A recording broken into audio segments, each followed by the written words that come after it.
অনেকেই তো অনেক ধরনের ভর্তা তৈরি করে খেয়েছেন, তবে কখনো কি পুঁইশাক পাতার ভর্তা এভাবে তৈরি করে দেখেছেন? ভীষণ মজা হয় এই পুঁইশাক পাতার ভর্তা। গরম ভাতের সাথে ঝাল ঝাল পুঁইশাক পাতার ভর্তা, আর সাথে যদি থাকে সুগন্ধি লেবু, তাহলে তো কথাই নেই। যাদের মুখে রুচি নেই, রুচি ফিরে আসবে। এত মজার হয় এই পুঁইশাক পাতার ভর্তা। আসসালামু আলাইকুম এভরিওয়ান, সবাই কেমন আছেন? আশা করি যে যেখানে আছেন সবাই অনেক ভালো আছেন, সুস্থ আছেন। আজকে আমি ভর্তা প্রেমীদের জন্য নিয়ে এসেছি ভীষণ লোভনীয় একটি পুঁইশাক পাতার ভর্তা। আশা করছি কোথাও স্কিপ না করে সম্পূর্ণ ভিডিও জুড়ে আমার সঙ্গেই থাকবেন। পুঁইশাক পাতা ভর্তা করার জন্য প্রথমেই আমি এখানে 10 থেকে 12টির মতো পুঁইশাক পাতা নিয়ে নিয়েছি। আর পাতাগুলো আমি অফ ক্যামেরায় খুব সুন্দর করে ধুয়ে পরিষ্কার করে নিয়েছি। এখন এটা আমি একটা সাইডে রেখে দিব। এখন আমি এখানে মিডিয়াম সাইজের একটা আলু খুব সুন্দর করে খোসা ছাড়িয়ে পরিষ্কার করে নিয়েছি। এখন একটা ছুরির সাহায্যে আমি পিস পিস করে কেটে নিচ্ছি। আমরা যেভাবে সাধারণত আলু ভাজি করি, আমি ওভাবেই একটু মোটা করে আলুগুলোকে কেটে নিব। আপনারা দেখতে থাকুন আমি কিভাবে আজকে আলুগুলো কেটে নিচ্ছি। আর একটা কথা, ভিডিওটি কেউ স্কিপ করবেন না, সম্পূর্ণ ভিডিওটি দেখুন, কারণ শেষে আমি এমন ছোট্ট একটা সিক্রেট টিপস শেয়ার করেছি, সেটাতে আপনার পুঁইশাক পাতার ভর্তাটি অনেক লোভনীয় আরও অনেক বেশি মজাদার করে তুলবে। দেখুন আমি সম্পূর্ণ আলুটা খুব সুন্দর করে কিন্তু ঝুরি ঝুরি করে কিন্তু কেটে নিয়েছি। আর কেটে নিয়েছি এখানে মিডিয়াম সাইজের 4টা পেঁয়াজ আমি কিউব করে কেটে নিয়েছি। আর মিডিয়াম সাইজের 2টা রসুন আমি খোসা ছাড়িয়ে নিয়েছি।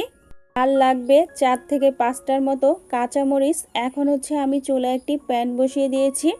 এখন দিয়ে দিয়েছি এখানে সরিষার তেল 2 টেবিল চামচ পরিমাণ। প্রথমে এখানে আমি শুকনো মরিচগুলোকে খুব সুন্দর করে ভেজে নিব। আর এখানে আমি 10 থেকে 12টির মতো শুকনো মরিচ নিয়ে নিয়েছি। দেখুন আমার মরিচগুলো খুব সুন্দর করে ভাজা হয়ে গেছে। তাই একটা স্ট্রেনারের সাহায্যে আমি মরিচগুলোকে তেল থেকে ছেঁকে তুলে নিচ্ছি। আর এই তেলের ভিতরেই এখন আমি রসুন আর পেঁয়াজগুলোকে ভেজে নিব। তাই প্রথমেই এখানে আমি রসুন দিয়ে দিলাম, আর দিয়ে দিলাম এখানে কাঁচামরিচ।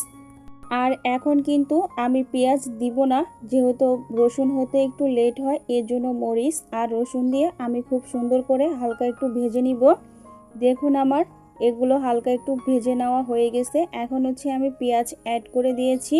এখন পেঁয়াজ আর মরিচ আমি খুব সুন্দর করে ব্রাউন কালার করে ভেজে নিব। আর যেহেতু আজকে আমি পুঁইশাক পাতার ভর্তা করব, এই জন্য আমি পেঁয়াজ আর রসুনগুলো বেশি ডার্ক কালার করে ভাজবো না, একটু কালার হলেই কিন্তু আমি এগুলো তুলে নিব। এইভাবে যদি আপনারা পেঁয়াজ রসুন আর মরিচ ভেজে যদি ভর্তাটা তৈরি করেন, যখন আপনারা এই ভর্তাটি ভাতের প্লেটে নেবেন, দেখবেন আপনার ভর্তাও থাকবে না, আর ভাত তো আরও কিছুটা লাগবে। তখন ভাত রান্না করতে গেলে কিন্তু চাল 1 মুঠ বেশি দিতে হবে। তাই আমি কথা দিচ্ছি আপনারা ভিডিওটি কেউ স্কিপ করবেন না, কারণ লাস্টে আমি এমন একটি সিক্রেট টিপস শেয়ার করেছি, আর সেটা না জানলে কিন্তু আপনারা মস্ত বড় ভুল করে ফেলবেন। দেখুন আমি পেঁয়াজটা তুলে নিয়েছি। এখন আমি এই তেলের ভিতরে আলু যে কুচি করে রেখেছিলাম, আলুগুলো এখন আমি ভেজে নিব। এখানে আমি হাফ চা চামচ হলুদ গুঁড়া দিয়ে দিয়েছি, আর দিয়ে দিয়েছি হাফ চা চামচ লবণ। তো এখন হলুদ আর লবণ দিয়ে আমি খুব সুন্দর করে নেড়েচেড়ে মিশিয়ে নিয়েছি। আর একটি ঢাকনা দিয়ে 5 মিনিটের মতো ঢেকে রেখেছিলাম, যাতে আলুগুলো খুব সুন্দর মতো সিদ্ধ হয়ে যায়। দেখুন আমার আলুগুলো কিন্তু খুব সুন্দর মতো সিদ্ধ হয়ে গেছে। আপনাদেরকে আমি একটু দেখিয়ে দিচ্ছি। আর আলুগুলো কিন্তু আমি খুব বেশি ভাজবো না, আলুগুলো একটু নরম হয়ে গেলেই আমি তেল থেকে ছেঁকে তুলে নিচ্ছি। আলুটা তুলে নিয়ে সম্পূর্ণ তেলটা রেখে দিয়ে এর মধ্যে দিয়ে দিচ্ছি আমি আগে থেকে যে ঝুরি ঝুরি করে কেটে রাখা পুঁইশাকের পাতাগুলো। এবার আমি দিয়ে দিচ্ছি, আর দিয়ে দিব এখানে সামান্য পরিমাণ লবণ। লবণ দিয়ে আমি কিন্তু হালকা একটু পানিও দিয়ে দিয়েছি। এখন একটি ঢাকনা দিয়ে আমি ঢেকে রেখে দিব 5 মিনিটের মতো। দেখুন আমি 5 মিনিট পরে ফিরে এসেছি, আর ঢাকনা খুলে এখন শাকগুলো কিন্তু অনেকটা কমে গেছে, আর পাতাগুলো কিন্তু অনেকটা সুন্দর মতো সিদ্ধ হয়ে গেছে। এখন আমি এখানে নেড়েচেড়ে নিচ্ছি খুব সুন্দর করে। আর দিয়ে দিব এখানে প্রায় 1 টেবিল চামচের মতো সরিষার তেল। তেলটা দিয়ে আমি খুব সুন্দর করে কিন্তু শাকগুলো কিন্তু ভেজে নিব। তবে এখনও কিন্তু শাকের মধ্যে কিছুটা পানি রয়েছে। ঠিক এই সময় শাকগুলো একটু চেপে চেপে নরম ও সফট করে নিতে হবে। অবশ্যই শাকগুলো একটু চেপে চেপে দিতে হবে, এতে করে কিন্তু শাকগুলো মোমের মতো নরম হয়ে যাবে।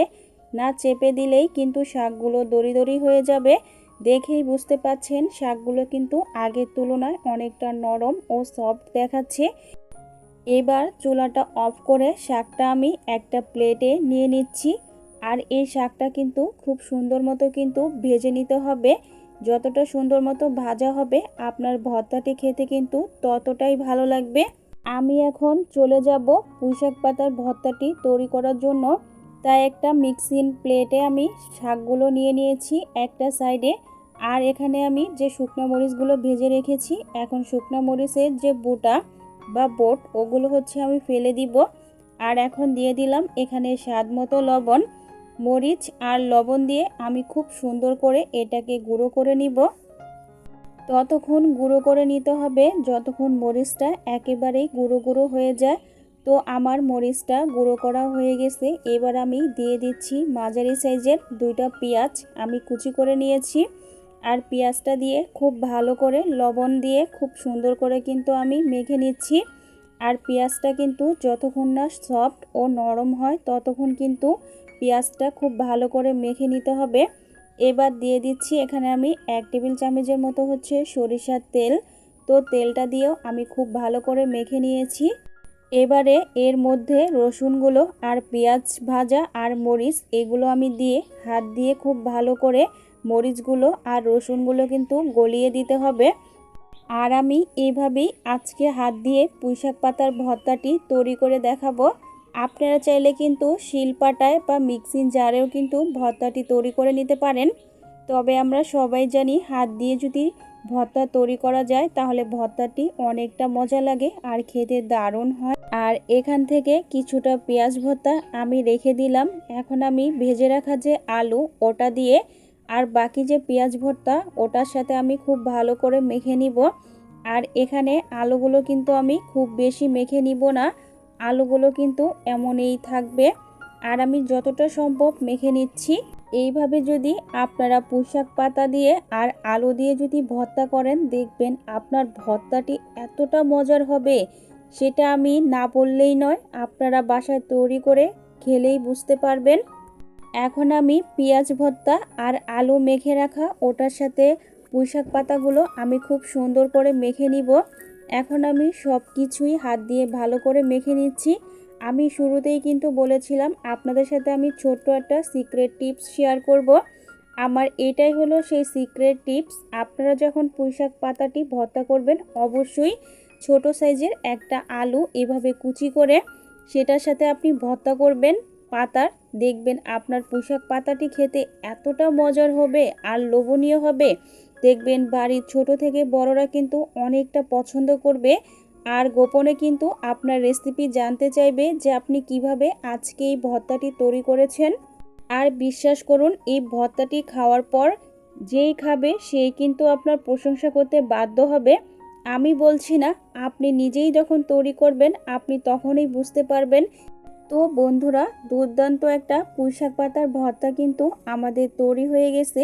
গরম গরম ভাতের সাথে এরকম ভর্তা একবার হলেও কিন্তু তৈরি করে দেখবেন।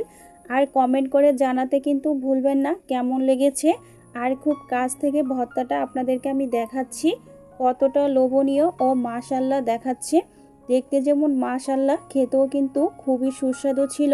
এই ভর্তাটা বাড়িতে যেদিন তৈরি করবেন ভাত কিন্তু একটু বেশি করে রান্না করতে হবে।